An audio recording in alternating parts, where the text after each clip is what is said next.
السلام عليكم. هذا اليوم صباح يوم آخر. نتمنى الله يكون يعني بكل توفيق إن شاء الله. أنا اليوم هنايا في أوتيل هنا في الفلويز، غادي نمشي لواحد ليفينمون المساقة الإسلامي ببلجيكا. هنا كيضم يعني مجموعة من هذا هو الوطن، مجموعة من السياسيين مثقفين اللي كيخدموا في مجال التغذية الحلال، وخاصة يعني يهضروا على كل ما يتعلق بالمواد حلال. وهو يومين 19 واليوم 20، كنا البارح واليوم غادي نرجعوا. فوالا غيكون يعني انا البارح ما خديتش بزاف الصور والفيديوهات، ومن اليوم غنحاول انني ناخذ خلاصه ديال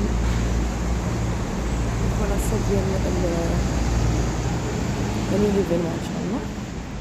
هو كيدور على كل ما يتعلق بالحلال.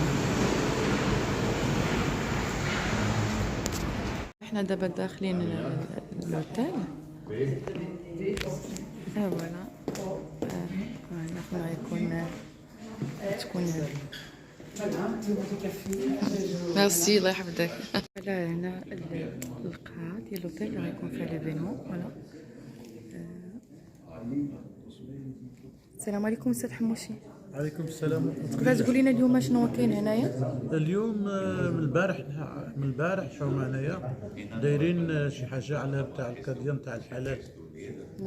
وفيه الناس من باكستاني كلشي المسلمين اللي كاينين يعني تجمعوا هنايا، يعني المسلمين كاملين اللي كاينين في بلجيكا.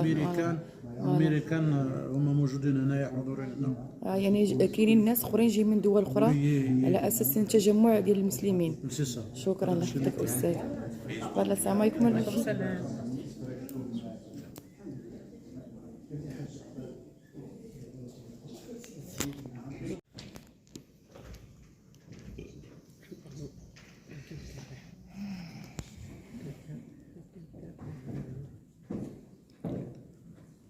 السلام عليكم ورحمة الله وبركاته.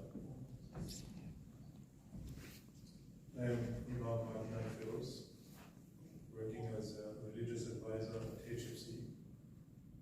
HFC is the organization which has organized this event. So inshallah we'll read some ayat of the Quran inshallah. أعوذ بالله من الشيطان الرجيم. بسم الله الرحمن الرحيم. أقم الصلاة لدلوك الشمس إلى غسق الليل وقرآن الفجر إن قرآن الفجر كان مشهودا ومن الليل فتهجد به نافلة لك عسى أن يبعثك ربك مقاما محمودا وقل رب أدخلني مدخل صدق وأخرجني مخرج صدق واجعل لي من لدنك سلطانا نصيرا وقل جاء الحق وزهق الباطل إن الباطل كان زهوقا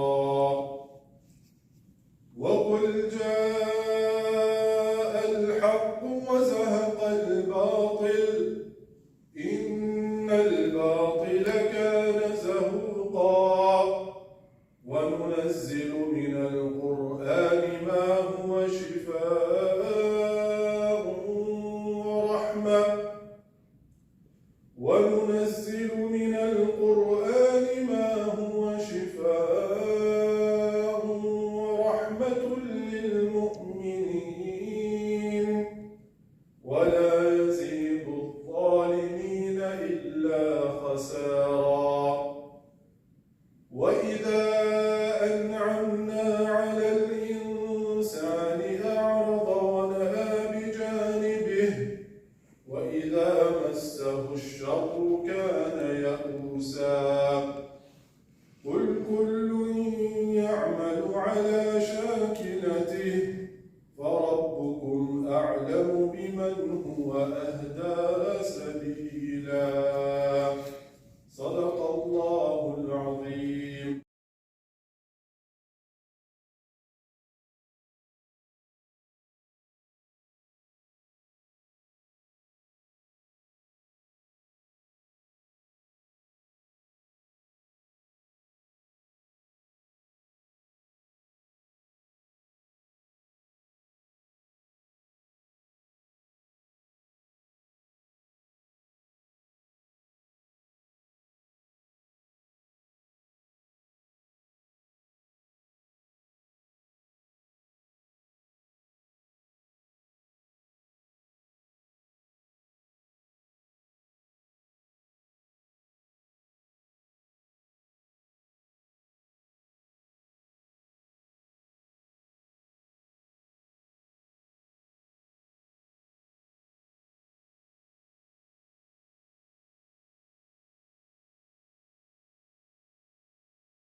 and he has a presentation on the role of mosques in our community.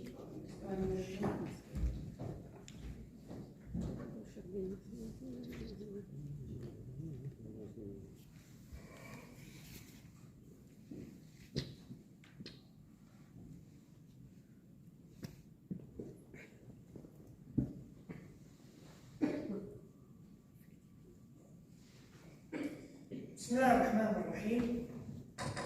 الحمد لله رب العالمين، وأفضل الصلاة وأتم التسليم على سيد المرسلين وإمام المتقين سيدنا محمد وعلى آله وصحبه أجمعين. Dear brothers and sisters, today I will talk about the wide role of the mosque as a community center. First, I will talk about the historical role of the mosque.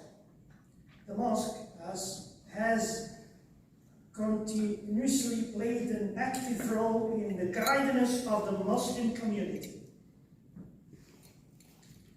teaching both the young and older generations, as well as producing a venue for Muslims to meet one another on religious occasions. But the mosque has much more potential than this. The mosque has much more potential than this. And we need to utilize it fully so that many more areas of the lives of Muslims may benefit from it. Not only Muslims, even non-Muslims. The mosque is the most important institution in our religion, after the home and the workplace. It is the most frequented place. Muslims visit it at least twice, if not 3 or 5 times a day. They seek spiritual strength. They strengthen their relationship with Allah subhanahu wa ta'ala. That's why Muslims go to the mosque. They meet their Muslim brothers and sisters in the mosque and renew their sense of belonging. That's why the Prophet Muhammad sallallahu alaihi wasallam, he asked the men to go to the mosque and pray in the mosque so we can meet each other and we can learn from each other.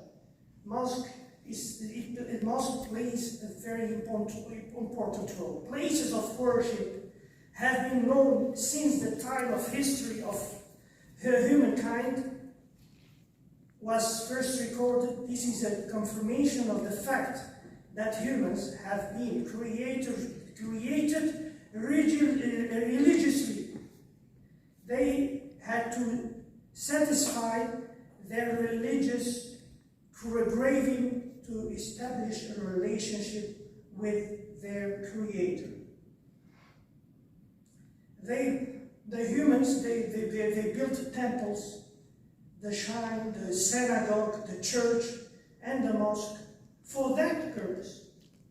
So human beings, they need this, because Allah subhanahu wa ta'ala, He has created He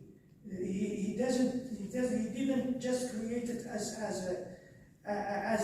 flesh, but also as soul. So we need to go to the mosque to worship, to strengthen our belief in Allah subhanahu wa ta'ala. This basic task is in accordance with the vision of the role of religion in life. Islamic concept, Islam is the final religion of Almighty Allah subhanahu wa ta'ala. And its book, Quran, is the final revelation. And its messenger, the Prophet Muhammad, peace and blessings be upon him, is the seal of all prophets and messengers. As such, it deals with the affairs affairs of this life in comprehensive way. It is a religion, a spiritual force, and a comprehensive way of life. It aims to produce the type of community that is described in its book as the best community to be brought forward to all people. كنتم خير أمة أخرجت للناس تأمرون بالمعروف وتنهون عن المنكر. Dear brothers and sisters, there was a Makkah period and there was a Medina period. In Makkah period, looking at the early stage of the Islamic message, in particular the Makkah era, we see a group of converts living in a sea of non-believers. They exercise their basic religious acts as individuals. The authority, the way of life, and the social norm were all dominated by non-Muslims. It was not easy for them. And social activities and education for children. أما بعد أعوذ بالله من الشيطان الرجيم بسم الله الرحمن الرحيم. My honorable guests, my brothers and sisters, I would like to salam you. Assalamu alaikum wa rahmatullahi wa barakatuh. I am feeling very honored that today Sheikh Mufti Abdul Latif, he honored me to present our new project here in Anderlecht on the name of Jamanur. Before presenting you the project, I would like to present myself. My name is Muhammad Ahmed Naim. I am elected councillor here in Anderlecht and a designated police councillor of Midi Zone Mean, Forêt, Saint-Gilles and Anderlecht. Actually, if we see, we cannot separate the politics from the religion, as our Prophet did. So, Misaki Medina, as we say, the call of Medina, it was his it was his politics that he bring the peace in the region. So I will not go further in this speech. I will come to the point. And the association Helpen de Handen, it was based in Antwerp in 2017. And Sheikh Abdul Latif, he was the founder of the association, and the association worked a lot in Anderlecht, but they feel the necessity of the time and necessity of the education towards the children, and some events they took place in between. We have thought about to come here in Brussels and to find some place and to have a cultural center, as Imam Nuruddin said that always we said that this is community center and it is very ethnic and it's very linguistic. So I would like to assure you, Mr. Nuruddin, that our project is really for the Muslim community. It is not only for the Pakistani Muslim. It is for the all communities. And there are some reasons, there are some purposes that why we took this step. And this is because if you see the history of the Belgium, there is a big problem in between the country, the political, they made it a political problem like the language. Here in Brussels we have always we have some arguments, they came there. It's a Dutch part, it's a Flemish part, so there is a French part. So the same thing that our kids, they are now, they don't know where to go. We have to do the French, we have to do the Flemish part. So the languages are very important. As you say, it should not be only the Pakistani one. That's why we are thinking about to produce some imams. Why the imams? Because if you see the new legislations, that we cannot bring now the imams from our own countries, like from Pakistan, from Turkey, from Iran, from Morocco, any Muslim country, we cannot bring now the imams. But the government is seeing that but they are asking that the people, they have to know the regional languages. It should be French, it should be Netherlands, it should be, any language of the country they have to speak in. So for that, we are thinking about the mosques, the community centers, the cultural centers, but we are never thinking about the formation of the imams. Where would we bring these imams? If I see in the madrasas, if I see in the mosques, okay, we are reciting Quran there, we are teaching the Quran, we are teaching the religion, but then afterward, the kids, they go to their practical life in the, they have their jobs, they have their businesses, but a few, very few children, they came to took their responsibilities to become an imam, to become a preacher, to become, even in the schools we have that problems. Being politically exposed, I can tell you that we are lack of teachers in the schools, in the normal schools. So what the real problem is, we have to think about it, how could we produce the imams? So very luckily I will say, Shaykh Mufti Abdul Latif Sahib, he had his diploma that he can give he had his authorization that he can give a diploma to anyone who is formed as an imam. So this was our first objective, and Alhamdulillah, I am very glad to announce that we have already got the place, and it is on the Chaussée du Mons, number 5052. It belongs to Jamia Noor now, and very soon we're working on it, and we have some appointments with the architect, and very soon the project will be presented to the regional government, to the local government, and we have a chance that I am from the same constituency I am elected. So I have already talked about to the chief minister of the region, I have already talked about to the mayor of the on the left, and they are very open-minded people. They say, okay, very good, it's a good initiative, but we have to follow the law. And what is the law? The law is saying that we cannot bring an imam now from our native countries. So what would we do?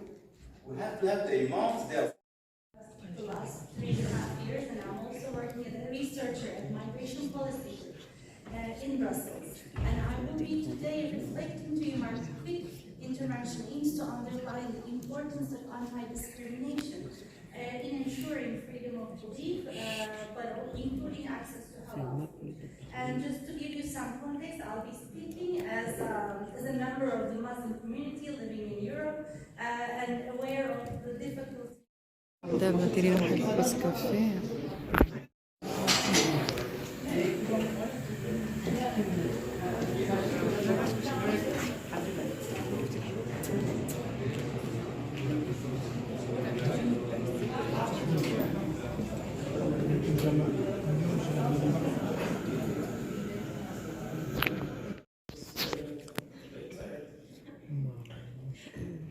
I'm going to talk about a small project, really small, like the SPL. And specifically, I will focus on the acquisition of Fusha, the formal standard or modern standard Arabic, especially for children, not for adults.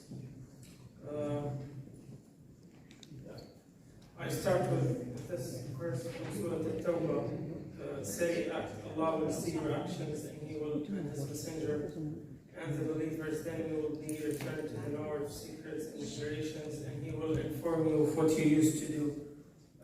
I'm starting with this verse because this project is just an effort that is really simple. It's a very simple initiative that is based on experience. So who are we? In the coming 20 minutes, we will take you on a personal but collective journey in the sense that I'm saying collective because several teachers and children came on board and joined us in making this journey. I aim to launch a discussion where we can all do service to each other because we are in the same arena and all of us care to have children who speak Arabic. My name is Malik. I studied law in Jordan. I was a lawyer, and nowadays I work with IOM as an investigator. It's a UN agency. My wife is Noura.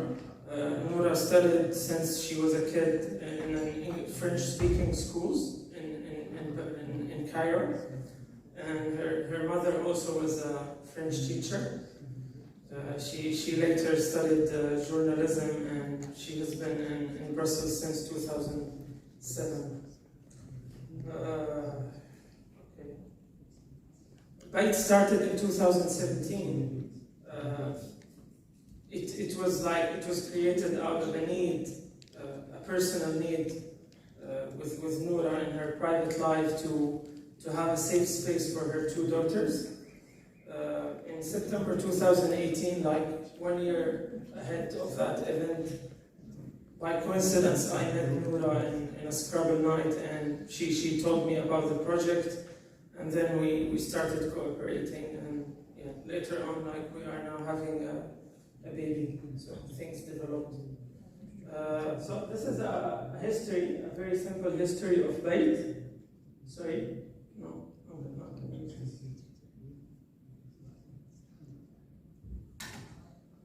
Okay, this is a very simple history of Bait. Bait started in 2017. We had a center in 2019, and we moved to Forêt first in 2022. And we launched a website to sell books in this year. You can see the date. To cut it short, I'm going to talk about 6 parts. I will start by talking about our approach in teaching Arabic. I will mention history and the importance of history. Then I will talk about our philosophy of teaching. I will talk about the financial part. I will talk about reading and books. And then I will mention the partnership thing, because we all aim to create a space where we can cooperate with each other. So let's start with Bait approach. Bait is a language-driven school, because I happen to do another master's in English linguistics in the DUV. So it helped me understand a lot of parts, many parts from an academic point of view regarding acquisition of language. We don't claim to be a religious school, and this is not the choice, because there are many religious schools. We aim to be linguistic, and language-driven school, and we specifically aim to target really early childhood. I should say that Bait is a product of experience and trial and error. Nothing is perfect, and we can learn from you, and you can learn from us.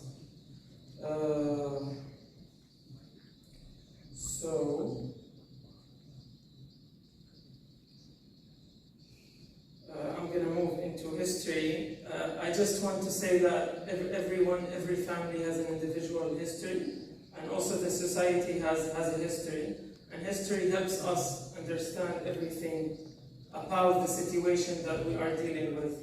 So I came to Belgium in 2016, Noura 2008, so maybe she could understand more.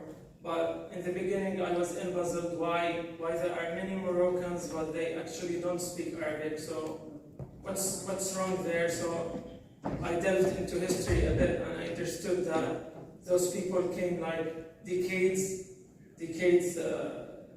ago, and this is why they lost a huge part of the language. So this is a main pillar in our approach when we teach children Arabic, that I should understand your background. So we have a form that all our children fill their personal details in this form, and we specifically ask for the language that the father and the mother use with their kids at home, because even if you teach 10 hours a week in Belgium, you will not give a huge amount of language. So we don't aim to teach people language. We aim to be partners with the family to help them maintain the language. I would like to thank the organizer for inviting me today. The goal of this presentation is to present my personal challenge or my personal journey leading to write my book, The Pleasure of Learning Reading in Arabic. متعة تعلم القراءة باللغة العربية. My name is Hind Hani. I am Egyptian mother for 3 children. I came here in Belgium in 2010. I hold a master's degree in accounting from Egypt and another master's degree in economics and management science from Solvay. I speak Arabic, English, and French. In 2013, I had my first son, Yasin. He was born hard of hearing as a deaf. He had cochlear implant surgery. And from this point, my journey with Yasin started, leading me to write the book. To help my son and to communicate with him, I had to read a lot of books in phonetics and speech therapy. Also, I learned the sign language. ABC code is a lip reading code to help understand the oral conversation, and also the oral phonetic methodology. After discussion with specialists, we have decided to give him those three methods because each method provides a specific need for him. The sign language equals one word for one sign for each word. The ABC code is a lip reading code by coding each letter with only one hand near to face. Oral phonetic methodology. It's a method developed by a therapist to help children to read in French. But the challenge here during my journey is that each of those methods have a different sign for each letter. As example, for the letter K, in the sign language it's represented like that. This is the sign of the letter K in sign language. In ABC code, it's represented like that. However, the sign in the sign language representing the U letter. So here is the confusion for the learner. And in oral methodology, the letter K is represented like that. Different sign completely. Voilà la pose ديال الماكلة.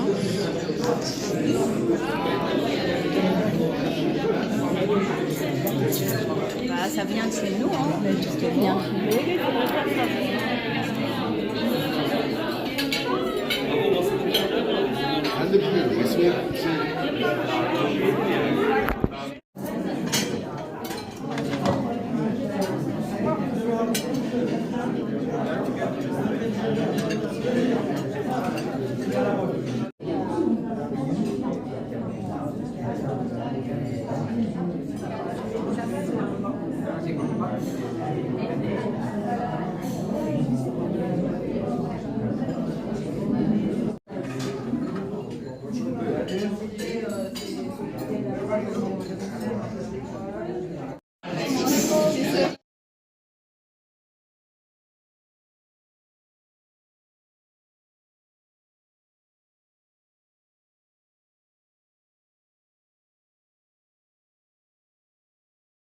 الله أكبر الله أكبر الله أكبر الله أكبر أشهد أن لا إله إلا الله أشهد أن لا إله إلا الله أشهد أن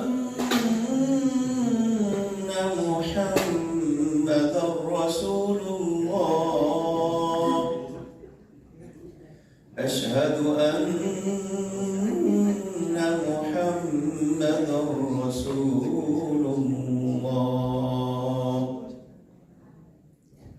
حي على الصلاة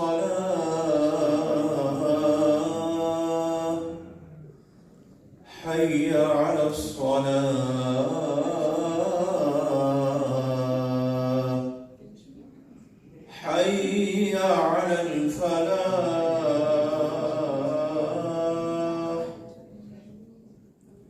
حي على الفلاح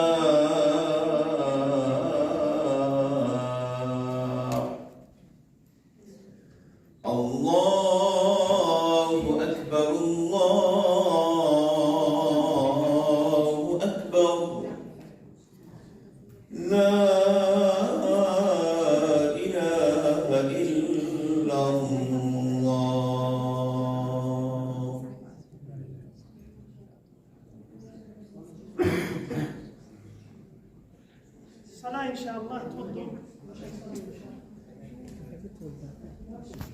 كانت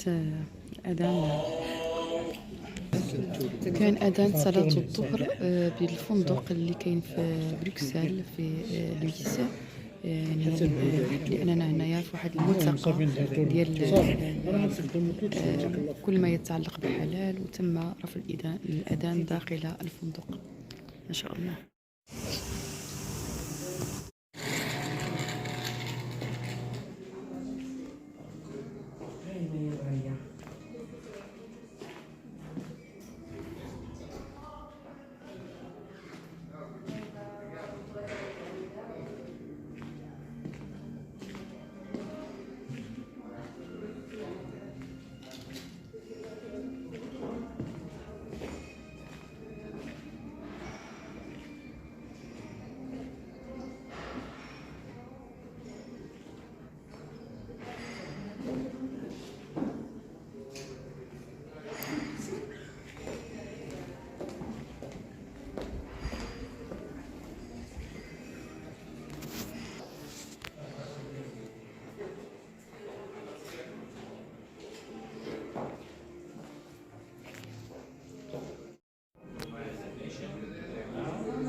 حاولت نصور لكم الأوتيل من الداخل. وي They are present.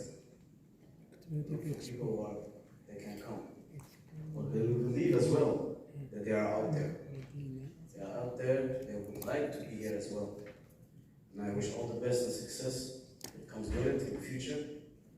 And that this will not be just a one-time opportunity, but a start to get together a few times a year or one time a year or whatsoever, it doesn't matter. So on my behalf, I'm here to represent Medina Expo. So what do we do? Medina Expo was an idea that we started in 2013 and it was organized in 2014 for the first time. So why do we organize the Medina Expo? Before it was called Muslim Expo in 2014. The problem that we have here in Belgium, and I think the Muslim community has a Belgian problem. We don't have a Belgian problem with the Belgian society as a whole, but we are affected as well that we, how we say it, we have the same unsocial boundaries in Belgium. So it's very difficult for a Muslim community as in the whole country to get together or just feel as a community, as a uniting community. Because by certain politics, Belgian politics, deviation by language, by territories, etc., etc. But we learn as being a Muslim that we don't look until the boundaries. We try to look through the boundaries and to reach out to everybody living with us. And Islam could not be a religion without the non-Muslims. It was funded in one way or another by the non-Muslim, because it's by becoming a Muslim, it started to be a non-Muslim in one way or another, even though we are born as a Muslim. So it has a philosophical context, and we can think about it, etc. So we organized Medina Expo before it was called Muslim Expo, and it was the idea is to connect each other. Medina Expo is not a religious concept, it's not a religious project, but it brings the interest of the Muslim community by itself together. So in the past years, since 2014, we got the chance to bring more than 400 companies, organizations, leaders together. Even though Medina Expo was never subsidized or sponsored whatsoever, we succeed by the will of the community to get together because there's a will to be together. And through the years, we have maybe the idea that we need to get connected with the mosque because the mosque is the only place where the Muslims get together. Well, yes, that's in some way it's true, but in another way, it's not always the case. So, to reach out to the Muslim community by its whole is to need to know first what are their interests. Well, there's a religious interest, yes, of course. But there are also other interests as being a part of the society. So we got thinking, we were thinking at that time to how can we connect them with each other? How can we know each other? So the internet took a lot of things over, but the individual person don't know who you are, or what do you represent, or where can we reach out to you, or who are you, or whatsoever. So through the social media, internet, it was a lot of things that we see and comes and goes, but we don't, the individual with a lot of questions and interests cannot reach out to you. So we organize every year the Medina Expo since 2014, and we reach to the common interest. So the most difficult part in the Muslim community in Belgium, and I think all around the world as well, but in Belgium particularly, is not with the non-Muslims. The problem with the non-Muslims is maybe one of the easiest problems that we can solve. The most challenges is between the Muslim community itself. To look for each other as Moroccan or Turkish or other ethnic background, Pakistanis or Malaysians, Indonesians, they are here. We are not connected. We know that we exist, we are neighbors, but we are not connected. We go maybe to the same barbershop, we go maybe to the same football club, but one way or another we are not connected. So Medina Expo achieved, or tried to achieve this problem, and in one way we achieved as well. So since 2014, we already had 8 edition. The next one will be next year in 2024. And we had more than, each year it's like between 8,000, 10,000 people that comes.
Verschillende jaren naar Medina Expo en het is voor mij nu echt indrukwekkend om zoveel jongeren, zoveel standjes ook samen te zien op een heel professionele manier. Het is in het begin begonnen op een kleinschalige manier, verkennend, en ik zie hier nu dat er heel veel interesse is om te weten wat er in de moslimgemeenschap leeft. Ook het ongelooflijk rijke aanbod aan cultuur, aan lekker eten, aan boeken en iets meer. Dus ik ben heel blij om hier rond te lopen. En voor mij is het duidelijk dat er nood ook is aan zo'n expo die ook toont welke creativiteit er ook is. I will say some comments between, if you don't mind. As you can see, for us, the most success is to attract the non-Muslim with us in one way or another. It's very important. I think it's the most important thing that we need to achieve as a Muslim society to get a better understanding as well. So, a few months ago, I was at the Malaysian embassy and I had the opportunity to talk with the ambassador, and he told me a quote. He told me like, these are milestones, stepping stones we create together. Every ethnicity, every race, we create together. Like they say, Rome is not built in one day. Correct. But Rome was not built by one person.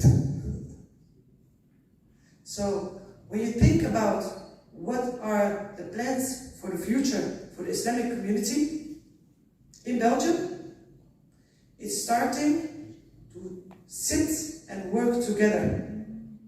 Not looking to the status of a person, not asking how much he makes to see if it's a good person to talk with, not to look if it's the same gender before you say something or help someone. Nay, look to your faith and your nafs and say what is necessary and what is al-fard. Let's start with al-fard. Let's start with al-fard, please. Not your only individual fard with Allah, that's for you, but your collective al-fard. And those are those simple tests that's gonna bring growth in your nafs, in your life, in your community. And when you're on age, when you're gonna need that healthcare that Latifa provides with her organization, you're gonna find it. You're gonna find it and you're gonna find it grow. When you're gonna be needed, somebody who make you laugh in your last phase of life, you're gonna find it because you worked on it to create it together with your community, with your mosque, with your organizations, also in communications with the politics. And maybe you create something that your neighboring countries need that also can help them. Because in every casualty, even though it's a war, if it's a flood, if it's something that can make casualties in your country, the first victims always are children, women, and elderly, and the weak. So men, I'm telling you right now, get up, go to work, and do what is necessary. You don't have to be Hulk. Do what is necessary. Open the doors of the mosque. Let the sisters in. Let the mothers in. Let the children in. Learn their knowledge. Give it for free if they cannot pay for it. Those who can pay, they won't be affected because it's sadaqah jariyah for those who has a rizq to pay for the knowledge.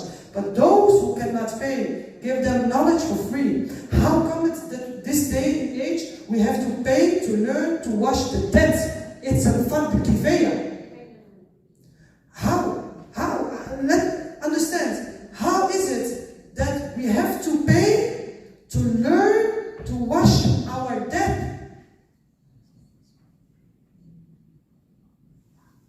Allah provided the knowledge for free. The Prophet ﷺ provided the knowledge for free. Believe me, those who can pay, donate, but start open your mosques. Please. I'm urging this. Because if you want to stay united, the knowledge has to also grow.